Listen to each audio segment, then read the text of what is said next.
मी असं पत्र दिलेलं आहे की माझ्या वतीनं पण आणि पक्षांनी पण पक्षप्रमुखांनी स्वतः दिलगिरी व्यक्त केलेली आहे।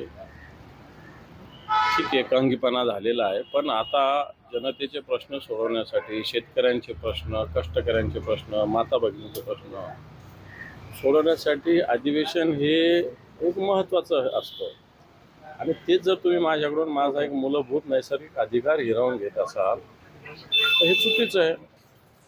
दिलगिरी मी सभागृहाच्या प्रथा, परंपरा, संस्कृती, डेकोरम ज्याला जर माझ्याकडून झाला असेल तर मी सभागृहाची दिलगिरी व्यक्त करण्याची माझी तयारी आहे।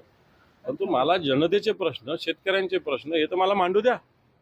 या माझ्या नैसर्गिक अधिकारावर विरोधी पक्ष नेता आहे ना, शेवटी विरोधी पक्ष नेत्याला एक वेगळं संवैधानिक दर्जा आहे, त्याच्या शब्दाला एक वेगळं महत्त्व आहे आणि म्हणून सरकार दरबारी विरोधी पक्ष नेत्याच्या भूमिका म्हणजे जनतेचा आवाज असतो। तो जर जनतेचा आवाजच तुम्ही दाबणार असाल तर मला असं वाटतं हे चुकीचं आहे। म्हणून जनतेचा आवाज व्यक्त करण्यासाठी सभागृहाची दिलगिरी व्यक्त करण्याची माझी तयारी आहे। तुम्हाला सांगण्यात आलं की 3 वाजता आम्ही निर्णय घेऊ, तुम्हाला वाटतं की निर्णय मागे घेतला जाईल निलंबनाचा?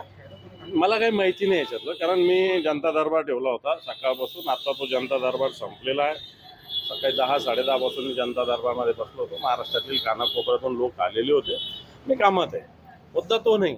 मुद्दा मी सभागृहात आहे नाही हा नाही आहे, परंतु ज्या पद्धतीनं निलंबन झालं हे आक्षेपार्ह आहे, याच्याविषयी माझं ऑब्जेक्शन आहे आणि म्हणून याच्याविषयी माझी नैसर्गिक न्याय आपण दिला पाहिजे ही भूमिका मी सभापतींकडे पत्राद्वारे मांडलेली। आपल्या निवासस्थाना बाहेर पोलीस बंदोबस्त आहे सकाळपासून, आपल्या समर्थकांनी आंदोलन देखील केलेली आहे।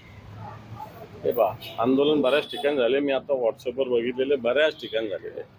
मुंबईमध्ये सुद्धा आंदोलन झालं, मी इथं आता शिवालयामध्ये आहे, इथं पण झालं। बऱ्याच ठिकाणी ग्रामीण भागात आंदोलन झाले। मला वाटतं ही कार्यकर्त्यांची, शिवसैनिकांची किंवा जनतेची एक नॅचरल रिॲक्शन आहे, कारण भारतीय जनता पार्टी ज्या पद्धतीनं एकांगी त्यांना अजून लोकसभेत दणका बसला, त्याचे अजून मला असं वाटतं त्याच्यावर ठिकाणावर आलेले नाही ते अजून, आणि असे एकांगीपणे वागत असेल तर जनतेमध्ये रिॲक्शन येणारच।